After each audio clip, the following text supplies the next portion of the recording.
Okay. Okay. All right. Good afternoon, everyone. Before I start, can I just check if you can hear me? Just give me a thumbs up if you can. Okay, great. Thank you very much for being here today. First of all, before I start, I just want to thank MAS for giving us this opportunity to share a bit more about AI and DA. I think one of the most important things about the success of an industry is actually having the sufficient in terms of quality and quantity of the talent. And we all know that. So I think it's very apt that in Singapore FinTech Festival, where we are looking at using FinTech as a potential impetus to push our industry forward to be the leading finance hub in the world. I think it's good that we have a very, how should I put it, in place for the IHLs, or may I just put it ICL. When I use the word C, it means continuous learning. So it doesn't mean that as a full-time student you are done. There are other opportunities for you to continue to upgrade as well in through this institutes. Maybe just to share a little bit more about myself before we start. I think the most important thing is that currently I'm serving as the course leader for one of these one-day program, which is a suite of FinTech courses that it's offered jointly by Ngee Polytechnic and Singapore FinTech Academy. So it is a collaboration and a partnership between the institutions and the practitioners. Actually over here, I have two objectives. The first is to generate awareness of this suite, no, I shouldn't be standing over here, a suite of these FinTech courses. Just feel free to spread the words around that Ngee Polytechnic is selected to be with SFA to deliver this suite of courses together. There are 5 modules in all. I'll talk a little bit in a while's time. And the second one is, of course, to share a little bit with you about what you would expect to see if you attend this course. In this course, allow me to digress. Okay, usually I do not digress in class, but allow me to digress this time because I think one of the key strengths about AI, especially generative AI, is actually to allow ourselves to connect the dots where previously that you thought they are not related. And a lot of times we saw that as digression, but actually that's not. It's about connecting the dots together to sort of propel us to better ideation process. Okay, all right. Just a bit more about myself, all right. Yeah, I teach statistics, mathematics, risk and compliance in Ngee Polytechnic. So before joining Ngee, I was in a bank and working in the operational risk function. Okay, without further ado, I think the more important thing is, why am I here? As I mentioned, I have a series of one-day courses to share with everybody. There are 5 in all. I only showed 3 of them. We have the dates ready for next quarter. So right now, probably just want to talk a little bit more about AI and DA because that is perhaps the only one that I'm going to demonstrate, or rather talk a little bit more about today. But we do have others, including ESG, RegTech, Web3, and also FinTech. Just to let you know, these are very carefully, thoughtfully created courses which aims to help the industry to propel sort of into the next sector, next wave. Okay, so it's just 8 days, just 8 hours within a day, just to give you the foundation. Because if you look at FinTech itself, there's so much areas to look at. I mean, you could look from the technology perspective, all right, you can look from a business perspective. I'm going to share more about use cases of AI and DA, but we also have other things like, maybe something for the good in terms of ESG. So these are the things that we hope that with this series of courses, we are able to generate a lot more interest, a lot more attention to see how we can support this industry. And actually, I just want to say one more thing about the ESG for FinTech. I believe that the banking sector, the finance sector, has a lot to do to help to really propose the ESG.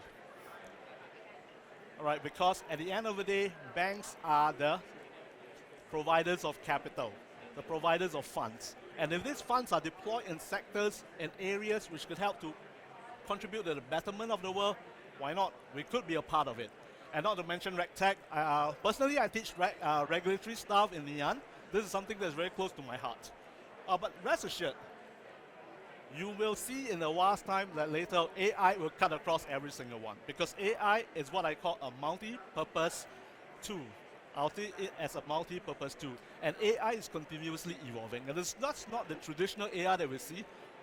Just now, if you are here, you can see how Resume Builder AI has really used Resume Builders, the generative AI that I'm talking about. All right, ChatGPT just came in probably just 1 year odd ago, and now it's taking the whole world by storm. Okay, without further ado, just let me share with you some of the dates. If you are interested, please lock it in. All right, these are some of the trainers. I'm the trainer for FinTech and RegTech, but just to share that with you, it is a collaboration between the school and the industry practitioner. So we're trying to hit the sweet spot between actual practice and the theoretical knowledge of that topic. Okay, just note down dates. Most of them will be in March 2024. So now 10 seconds. If you want to scan, please send the QR code.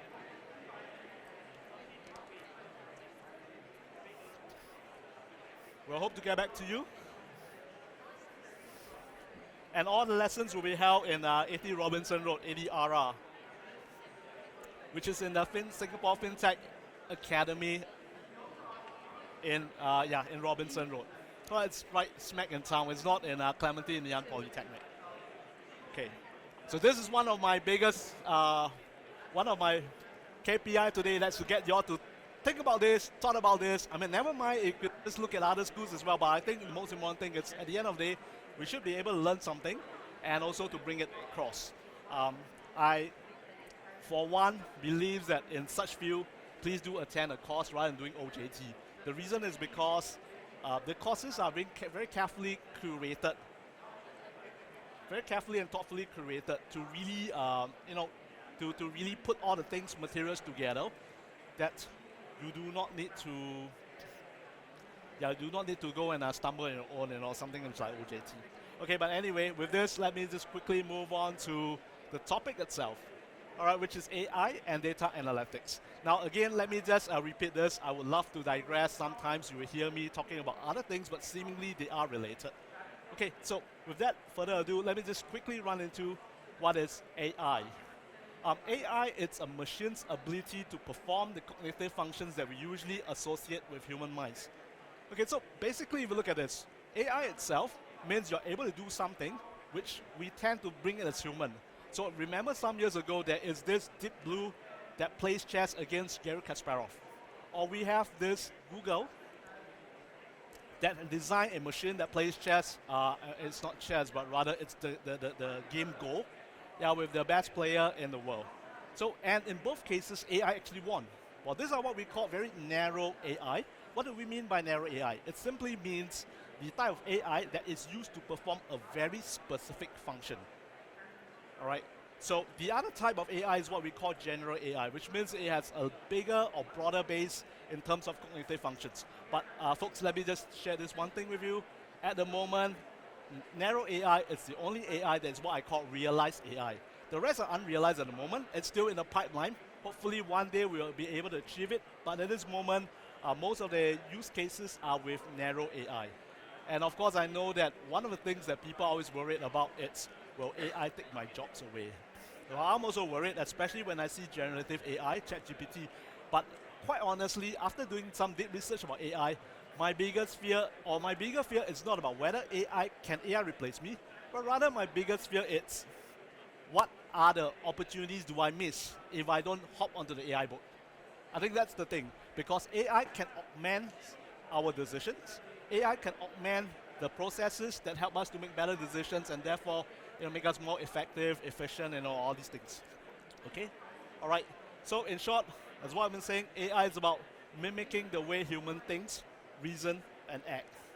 And this is quite interesting because AI can help us do quite a number of things, including making, in the finance space, credit decisions. Later we'll talk about it in a short while.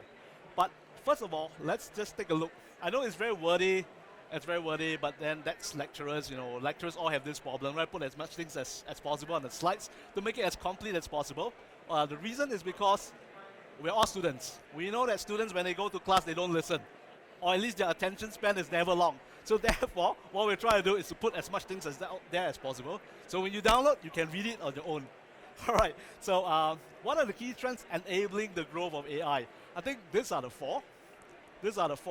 Now, whichever way you've decided to develop yourself further, whether is it you are someone who is technically very sound and therefore you are into computer engineering, or you are like me, perhaps have a bit more interest in data, therefore I do statistics and data science, or in fact you are very good at programming and that's why you look at algorithms, or you're simply a business student and you like to use these use cases to see how to really to deploy these use cases elsewhere to make the businesses more effective, efficient, and therefore perhaps even more successful. Either way, it's all right. So the main thing is that all these four come together to really enable the growth of AI. Just imagine, if you're going to roll back 20 years ago, or maybe to 2004, 2005, where we don't really have a smartphone, no one would expect that actually the phone is like a bank branch. Realize that? Yeah, so that's the power of computing. And how can a phone does all these things? Because there are quite a fair bit of algorithms and potentially data analytics behind. So all these things do come together. And today I think we are in a very, very exciting world.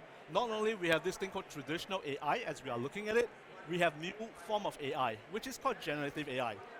But before, when I reach generative AI, I just want to share with you, generative AI as a concept is not new. We are somewhat like generative AI, or our education system is somewhat like generative AI. But before that, let me just move on. I just want to introduce you some of the heroes in our AI space. I think everybody knows this man. Without him, perhaps, potentially, the Germans would have won the war. All right. But quite unfortunately for this man, it took so many years for him to be recognized, which is, well, due to some other characteristics about him, which I think I'm not going to delve in today. Just go read about his life. It's very interesting. The other one is Geoffrey Hinton. I'll share a little bit more about one of the things that he popularized as well, which is what we call backwards propagation. All right, some of these terms sounds very, very intimidating. What I'm trying to do here is to demystify it and to tell you, basically it's not. If you have something like basic math in basic standard of mathematics, maybe somewhat, pre-calculus, you should be able to grasp it. Okay, maybe not at that sort of sophistication, but to understand the principle is not that difficult. And this is one of the things I hope I can achieve. But before that, let us just quickly run into what these two men are doing. The first, it's Alan Turing's Turing test. This man is pretty decisive. I would like to use the word decisive to help the Germans, or rather to help the British beat the Germans in World War II. Well, he has a test that says whether is it possible for a human, or rather a machine, can demonstrate human intelligence, which means that I can chat with a machine thinking that I'm checking with a human. Is it possible? If you think that's possible, he has passed the Turing test. If you think that's not possible, the moment you look at it, it's like, oh man, it's definitely from a machine. Then failed the Turing test. But over the years, it looks like the bar of Turing test, everybody's able to clear it. The question is, are we able to do more with this? All right. Of course, this is quite statical if you look at it. How I add all these numbers up, how I'm going to get it. Yeah. And the machine says I need a calculator. All right. If you look at it, that's quite statical, right? In the sense that machines needs to dumb down. But if you look at it, that's actually one form of narrow AI, because if you use a calculator, it gets the job done much more accurate and easier compared to if I give you this number, right? What about 554 times 233? I'm sure nobody knows the answer over here, but if you can key in the calculator, you get the answer, right? And actually, that's a form of narrow AI. So AI itself, it's not that old. Do not be intimidated by it, but rather, how are we going to use AI to propel or achieve our goals? Okay. Now the next one, it's Geoffrey Hinton. Let me just go back to this. By the way, I didn't mention about him. His nickname is the godfather of AI. He works in Google, but he quit Google. I think the actual reason why he quit Google, you can go and Google yourself, but rather he is worried that AI itself, it's going to create an existential crisis for human beings. But before that, let's take a look at what makes him so popular, or rather what makes him so famous that he's being named as the godfather of AI. Now, take a look at this. This simply means I have some inputs and I have some hidden layers. I call it layers, but basically what they are just some form of algorithms, you can call it. And then once I have the input, it goes through the black box. Let's just call it black box because it's hidden. And I got some output. That itself is what we call forward propagation. Now, if you have studied statistics before, You can almost think of this as something like regression. All these are x1, x2, x3. These are some of the coefficients. I get the number. But the issue is this may not be accurate. Your model and the actual data may not be the same. They are what we call errors. In statistics or data science, we call them noise. So what should we do? We will correct the weights. All right. Over here, we call them weights, but in statistics, we call them coefficients. And do it again. And the very fact of doing it one round, back again, one round, back away, is what we call back propagation. Now, the first time when I see this term back propagation, I am scared. But then again, as I try to relate to what I've done in junior college. Yes, you never heard it wrongly. Junior college, high school mathematics, or for some of you, even O-level mathematics, you don't find this concept so scary. It is possible. Now, of course, one of the things is that what do we want to do? We want to make sure that our output is as accurate as possible. So statistically, or rather mathematically, what does that mean? It means minimize the difference. Minimization, maximization, optimization. Do you all feel that you're wearing uniform again? What are you all doing? Mathematics, calculus, differentiation. That's exactly it. You're doing some form of differentiation again and again and again. Of course, the machine can do much better than us. Let the machine do the differentiation, but we tell the machine do differentiation. After a few rounds, you get your answer, perhaps with the least error, and perhaps that gives us what we call the most accurate answer. Now, is there such things that we do in banking? Yes, we do. For example, in banks, we are always concerned about the losses. And therefore, we have this mathematical model called value at risk. And after we have done this mathematical this modeling and we find the value at risk, we know that somehow or other there is a chance that this number is going to be wrong. So what do? We back test. See, we do the model, we back test. All right, it's just that in banks, when specifically for that model, we call it back test. Over here, we call it back propagation. So what's the moral of the story? The moral of the story is that if you are developing something that's new, please use a new term that sounds more sophisticated. And trust me, then you'll be the godfather of that subject. Okay, all right. Now, so this is it about back propagation, but it really contributes to the growth of neural networks. All right, I'm not going to talk about neural networks. It's not within my scope today. I'm sure that if you're interested, there'll be some of my colleagues from others institutions that will be talking about it. But rather just let you know that this is one of the things that was being developed by this man, and he becomes the godfather of AI. So now, what about the business cases? First of all, I just want to tell everyone again that AI is a general purpose tool that can be applied across many sectors. If you're going to look at some of the talks, I mean, what I love about YouTube videos is that you can listen to a lot of people, and one of the person that I really love to listen to is the founder of Coursera, Professor Andrew Ng. And he actually shared quite a number of use cases on how AI is being deployed across many sectors, even in the sector of dating, where he says that AI and the CEO of Tinder come together to develop some apps. But of course, today I'm not going to talk about dating. I just want to say that, yeah, AI itself, it's a multi-purpose tool. You can use it across. Your only limit, your imagination. All right, so the ability to digress is crucial. So do allow yourself to just daydream a while. Maybe after some daydreaming, take some courses, your daydream can become a reality. And you can be the next Elon Musk, for all you know. And if you do, please come look for me, all right? I hope I'm the one who gives you an idea and give me some shares. Okay, so a few more things I want you to take note of.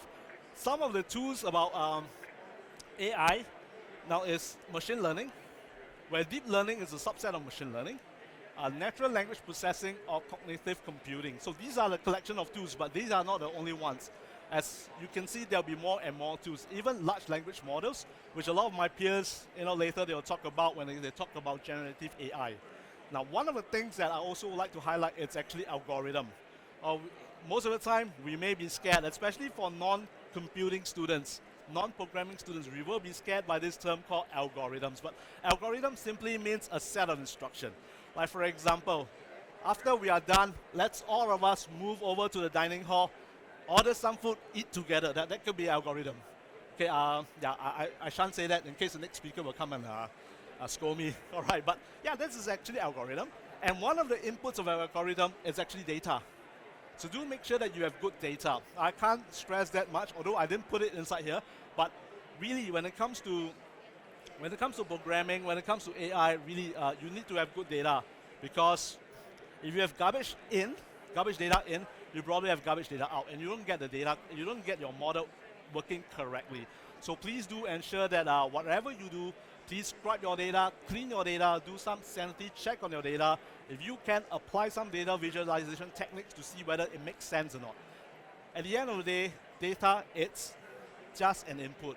It is your cognitive ability to make that sense, to draw the conclusion, and therefore make decisions that will be the most useful. Okay? And of course, the business case, it's very important. Now, I have, in this job, I have the privilege of speaking to quite a number of practitioners. I think the main thing is that because I'm not a competitor, they are always very happy to share with me, sometimes talk beyond the time that we have decided to So quite a number of them actually share this with me.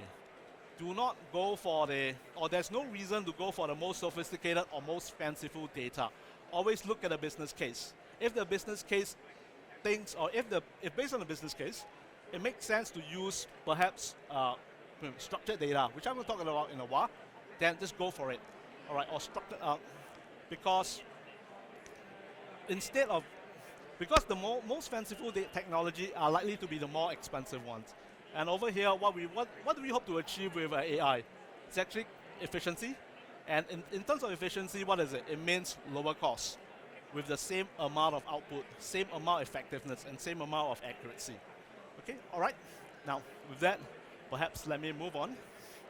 So, in terms of today's technology landscape in finance sector, these are the few main ones. Of course, there are other ones around, like reinforcement learning, neural networks. Those are around, but I just want to highlight these three because I think these three are probably the one that during the course of interviews and research, when I speak with practitioners, these are the ones that are being used most often. Especially if you look at a lot of the transaction data, the payment data, or the trading data, a lot of them are what we call data that are what we call structured data, which means that you are able to classify them very quickly and easily. And with that, it makes sense for us to use supervised learning. But before that, let me just quickly run through these three. First of all, supervised learning means that we use labeled data records. So one of the good things about supervised learning is that supervised learning helps us to predict. For example, we can have the data of the borrowers. Let's say I want to borrow some money to buy a condo, all right? So I provide them with some information like my age, my job, how stable it is. Okay, how stable they can't tell, but probably they look at the nature of my job, they're really stable. My credit history, my spouse income, so on and so forth, and we enter it into a machine, and the machine will just calculate default probability is this. That is actually part of supervised learning. Right, now, if you look at all the data that I've mentioned just now, they are all structured data. In fact, this is the one with the biggest market share and currently is the most mature. Now, this next one is unsupervised learning, which is all about, if you can't remember anything about unsupervised learning, just remember hidden patterns. It's all about finding hidden patterns. Does it mean that type of consumer A will buy product A and product B together? Or if I look at the whole group of consumers, am I able to break them into various clusters and therefore price differently? So we all know in the retail banking world that it's mass retail. Of course, now we have this third segment, affluent banking. They're all split by AUM. This is the only way to split by AUM. This is the only way to classify them by splitting them based on the AUM, or can we do something else? Well, we leave the banks to decide, and maybe they can, through unsupervised learning, create a whole new category where they can split their customers accordingly. All right? Just one thing for sure, when I ask this question, no banks answer me. I think that's because even though I'm not a competitor, they will say that, well, this is too, maybe you'll share it with another bank since you're talking to someone else. Okay, so that's unsupervised learning. All right, the last one, which I'm going to put it here, is generative AI.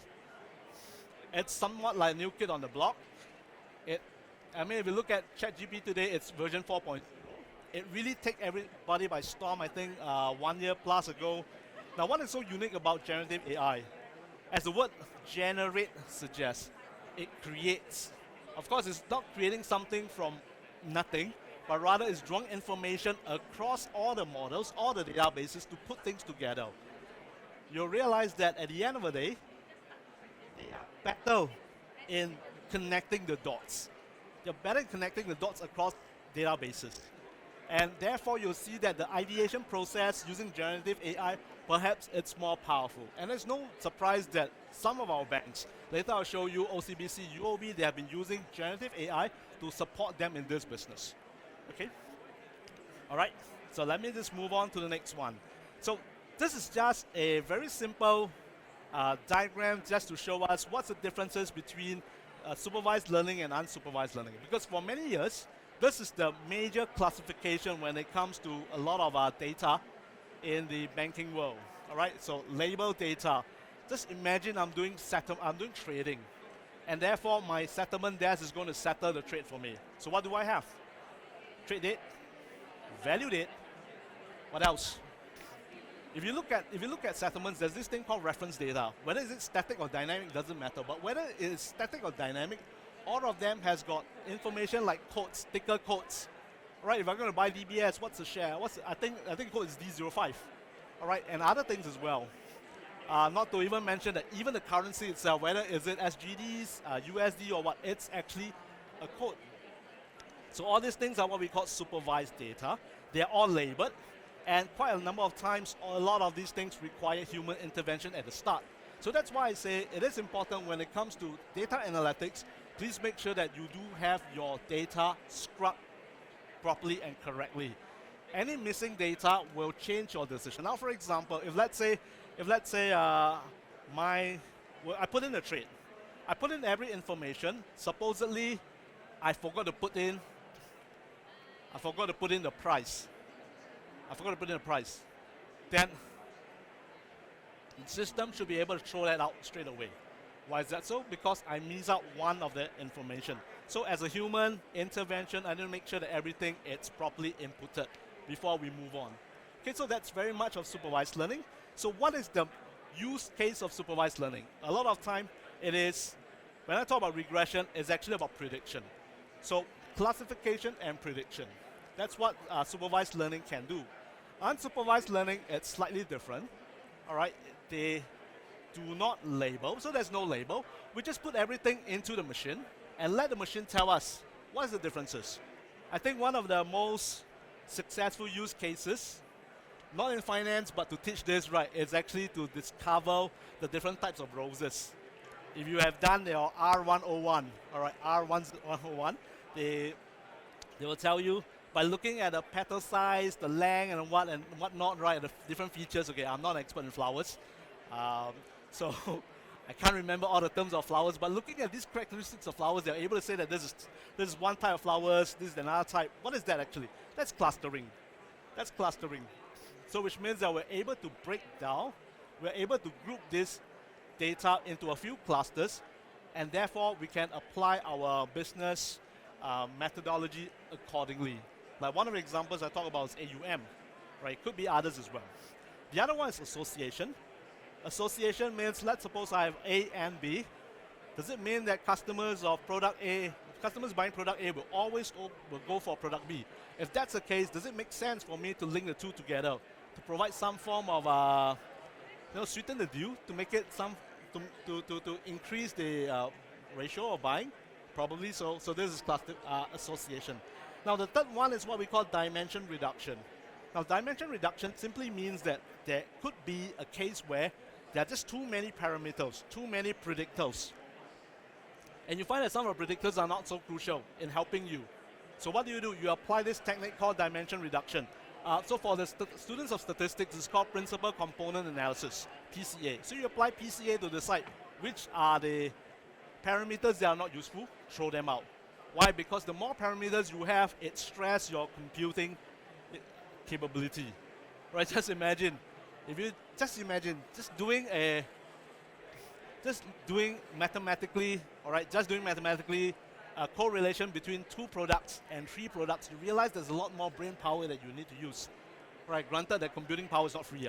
So when you move from 2 dimensions to 3 dimensions, there's a lot more computing that you need to do. And perhaps that sort of excess computing capability and also the time taken to do certain jobs perhaps will be the one that erodes your competitiveness. So therefore, it is important for us to look at the data, whatever things that are not very useful in helping us, what parameters are not useful, just remove it. All right, of course, the statistical method is PCA. Okay, that's very much on unsupervised learning. Now, these are just some of the ways to help us to visualize what we mean by all these 3 things. Right? Regression, when it comes to regression, all right, it's all about predicting. Classification, okay, and clustering. So over here, I just want to share a few more things with you. There's this term called overfitting and underfitting. So overfitting of a model and underfitting of a model. So if you have a model that overfits, it probably means that you use too many parameters. The good thing is it is able to explain your data at this moment, today's data, very well.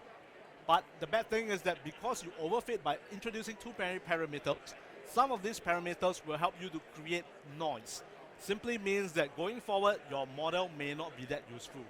Well, of course, there is a flip side. The flip side is underfitting, which means that you use too few parameters. And when you use too few parameters, it also means that you do not have sufficient explainability on the data set. So which means that your predictive power is also going to be compromised. So therefore, the key question is that how do we find the right fit? Okay, it's $1 million question. I'm sure everybody's looking at it. I don't have an answer, sorry. If I do, I won't be speaking here. I'll probably be starting I shouldn't say that. Okay, my boss is not here. All right. Okay, let's move on.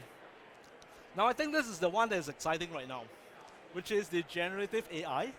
How does it work? So first of all, you need to see that the foundation is actually a foundation model, which is called a large language model. And with the large language model, how do we do with this large language model? We try to fit a lot of unstructured data. Oh, I forgot to mention what is unstructured data. Perhaps let me just come back to this slide again.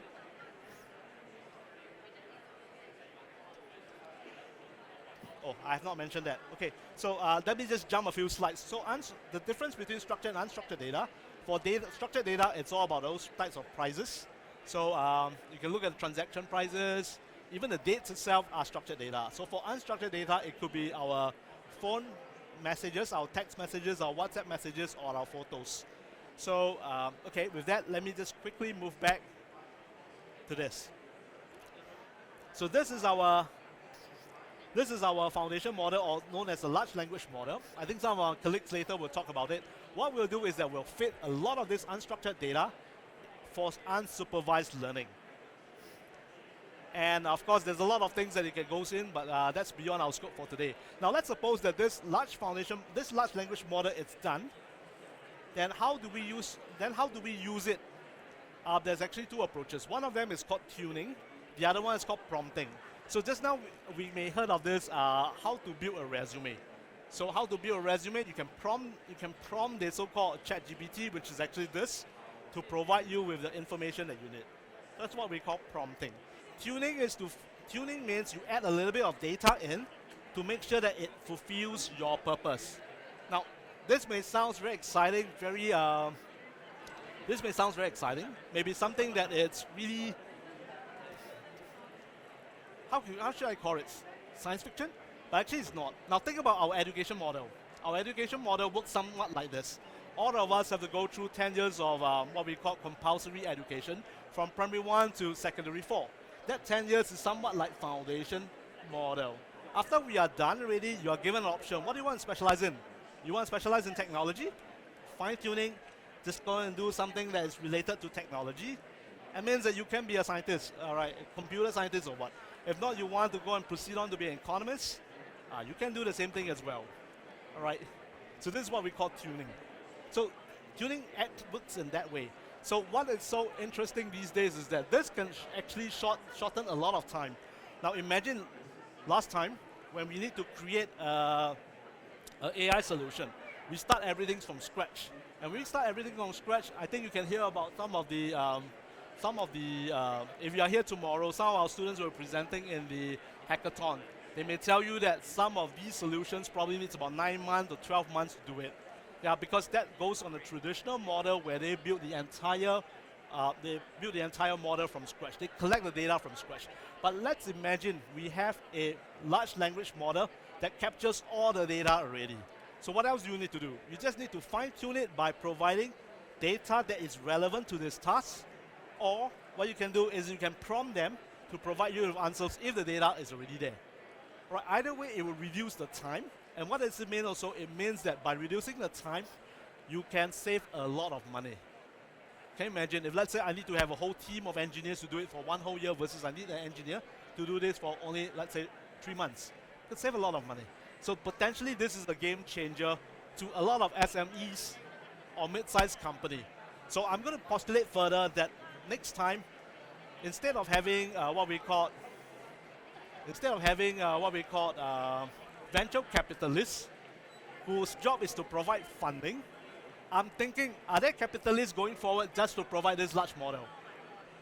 And with those guys who provide this large language model, what we can do is that if you are a customer, you come in, can you help me to tune it? By me giving you some of the data, and therefore that is a control environment. Now I'm thinking that UOB probably is working on that note. Later I'll show you one of the cases about UOB. Right? Okay. This is a potential game changer, but I just want to tell you, no need to be so scared about it because we have been doing it for years. It's just that instead of training the model, we are being trained in the schools. And after we are done, if you want to go to School of Engineering, go and tune yourself. If you want to go to School of Business, tune yourself. It's possible. Or if you want to tune yourself again at the age of 35, 40, go and look at all the booths around here. All right, this is one objective why I'm here today. To look at all the booths to see what are the courses that you would like to take. Okay, so now we're going to move on to the definition of data science, data analytics, and engineering. Now, I'm not one who loves to go into all these details. I'm not in about the differentiation. Basically, I'll just say that analytics is a subset of data science. So if I can recommend, especially for the younger folks, if you want to do something about data, make sure that perhaps you are well-versed in some of the software like R, Python, or you want to do something which is related to the database SQL, I think those things are pretty good. And of course, if you're looking at visualization, right? Visualization, Power BI is another one. Okay, so allow yourself to go and learn. Just go explore your strength. Okay. All right, so this one is something that I've mentioned earlier, the structured and unstructured data. And this is actually the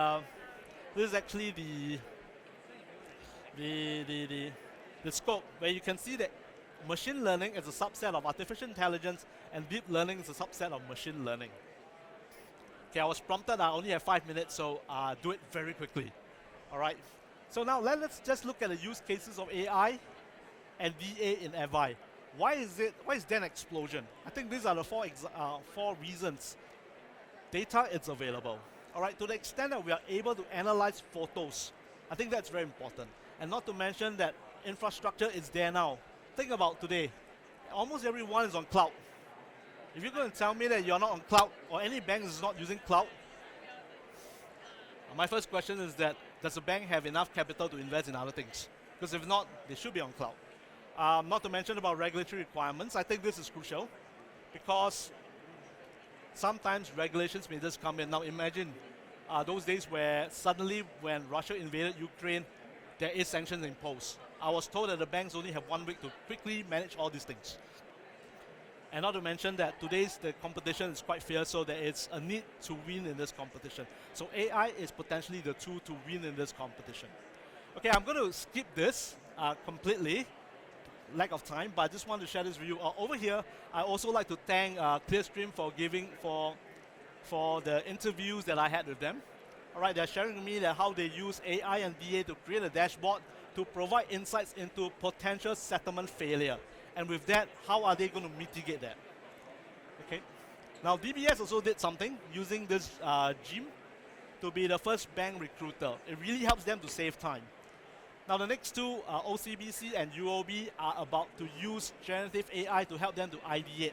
And you can see they have, especially for OCBC, they have a large language model, which is the base that I mentioned, and a bit of fine-tuning and prompting that helps them. Whereas for this, it's another large language model. So you can see that large language models, together with some tuning, prompting, with some control environment, as perhaps the way to go going forward. Yeah, Visa. All right. And these are some of the use cases. There are some things which I didn't really mention. It's like reinforcement learning. Now, reinforcement learning can also be used in trading. Especially, what is reinforcement learning? Reinforcement learning means the use of the model or the machine to undertake an action that will give you maximum reward. So, what are the examples of using reinforcement learning? It's perhaps to do trading. You're going to find the best bid and best offer, all right? So in my interviews with a lot of banks, I don't see a lot of use cases for reinforcement learning, and that's why I didn't put it up. But if you would like to know, those are the things. So what are other use cases? Now, one more thing about AI is to help you to better predict the depositor's behavior. If you are able to do that, you can manage your balance sheet better. You know the asset and liability management? Yeah, you can manage that better so as to generate any excess of the funds. I mentioned about credit just now, so I'm going to skip it. EKYC, I think my colleague in NTU is going to talk about it later. All right, but basically it means that we're going to automate this process a lot faster, a lot more effective. And there will be less biasness or less random errors. Okay, the list goes on. Just imagine, any banking process, so as long as it requires a decision, you can use AI to augment it. So I strongly recommend all banks to look at their processes and therefore see how to use AI to augment it. Okay, I'll just skip this, but I just want to share with you some of the concerns includes data protection, cyber security, and also and accuracy of information. All right, so how do we, especially for this, introducing bias, we are always concerned about bias. How do we manage bias in terms of using AI? Okay. Let me just quickly jump to that first.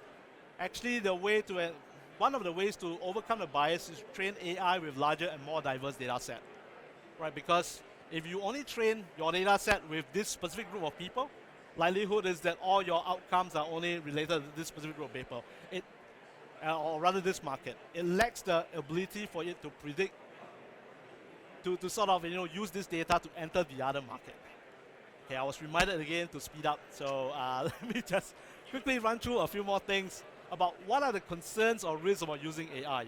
Okay, first, it may turn bad, go wrong, having some bad behaviors. This is actually tested. This is actually a case by Microsoft. They use a Twitter bot. So within 24 hours, right, it was being taken off because some of the obscene languages. Yeah, I mean, you wouldn't want to use it, or rather, if your kids use it, you'll smack them. Trust me. Yeah. Okay. Now the next one is that how does it affect? What are the risks? All right. Why do I highlight these three risks? Because these three risks are the risks that banks need to set aside capital. What do I mean by capital? Capital means money set aside to buffer any losses. And we know that if we trade, there's a chance of trading losses. If we lend money, that money means risk. Some of these loans may become non-performing. Okay, it's a euphemism for the word bad loans. Some issues with our internal processes. But either way, can lead to some losses. And the use of AI can result in this tree. But as I say, AI is a double-edged sword. AI can lead to these losses, but trust me, the reinforcement learning, if you put to good use right, can really find the best bid and best offer. And therefore, for market makers, this perhaps may be one of a game changer. Especially the other one for credit risk is that if you take a look like the small loans like buy now, pay later, perhaps using AI, it's a game changer. We all know that buy now, pay later has been making quite a fair bit of losses over the past 1-2 years. But maybe AI can help to change that by better predicting the ability to pay in the longer run. Okay. May I know how much time do I have left? Where's the timekeeper? Timekeeper is not here. All right, then I'll just continue. Wow, do you believe it? AI can create bots and turn around and kill us. And by the way, this is Geoffrey Hinton. This is the godfather of AI, the one that I showed earlier. Personally, I don't think so lah. It's about how we deploy and how we use AI. And AI hallucinates, all right?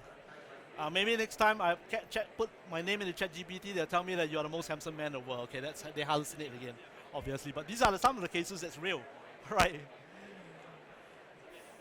Now this one, it's on the principles on how to use AI, which is fair, ethics, accountability, and transparency. Fairness deals with biasness. So how do we make sure that in the use of AI, we make sure that there's no biasness? When it comes to ethics, how do we make sure that when we use AI in our decision-making process, that we are able to have an ethical standard that is the same as a human being? So, in fact, there's not enough time, so I didn't run through all. In fact, MAS is quite concerned to the extent that we form a consortium called Veritas Initiative. They are Project 1, 2, and 3. They are a consortium that's formed to look at how to use AI responsibly. So you can go to their website. There's quite a number of use cases. It's quite interesting. Okay. Yeah, I asked this question: how can AI support Singapore's ambition to be the finance hub in 100 words? And they give me this. If you look at this, they answer my question, but there is no model, or simply because I never prompt it correctly. I never trained the AI or prompt it correctly. So instead of using artificial intelligence, I use authentic intelligence, and I try to say, let's put it in SWOT. So if you put it in SWOT, right, perhaps some of you may forget what SWOT is. You can use other models, it's fine. But I use SWOT because there's 4. If I use other models, there could be more parameters. So basically, my question is, how is the use of AI able to support Singapore's ambition to be the finance hub? So we look at the strengths. How can AI support to make sure that the AI can cement Singapore's strength as a financial hub? How can we pull away from others? Or opportunities, what are the things that we can actually tap into to help to transform these opportunities into our strength? And so on and so forth for weakness and threats. But in the interest of time, I just want to talk about this. This one kills everybody. Don't you agree? All right. If you don't agree, just smile. But if you agree, please nod your head. This is the one that I think that Singapore faces: high operating costs. Although I must say that although I say that bankers' salary can be higher, so as the lecturers. Some of my colleagues are smiling. But it's really expensive to operate over here. Another question is that cost is only one dimension. The other one is output, which is therefore productivity. Can we use AI to augment our productivity such that the high cost is not really an impediment, but rather a high cost is the justification of the very high productivity that we are able to exhibit here? So I think that's something that we should be looking at, and we can transform this weakness into an opportunity for us. So this is how I look at. And of course, when it comes to threats, right, there are certain things like geopolitical tension. Actually, this is my favorite topic for today, but I just want to look at regulatory uncertainties. Today we know that a lot of the regulations may be triggered by geopolitical tensions. We have one already between Russia and Ukraine, therefore creating some sanctions. Are there other ones coming along? We don't know. But if it comes along, are we able to quickly make sure that our banks, our FIs are able to adjust so that they are able to comply with the sanctions? I think AI can help us. Okay, and therefore what we are saying is that AI would be able to provide us with the scale to grow. AI can help us to create some product diversity. All right, it's no longer just fixed income versus equity, but something else along the continuum depending on your risk return. AI can help us to have large productivity gains. All right, imagine last time settlement staff needs to be there physically, but today perhaps there's no need to. And of course, I love to say this: are there anything we can do to contain the costs? This is really one of the killers. I heard from some bankers say that they don't want to come to Singapore because rental is too expensive. What can we do? I don't know artificial intelligence with it. All right, but I'm sure that there's a lot of things that we can do. Okay, so with that, thank you very much for your attention. If you have any questions, I'll be happy to be here for a round. If not, then lunch is over there. I'll see you in a while. Thanks.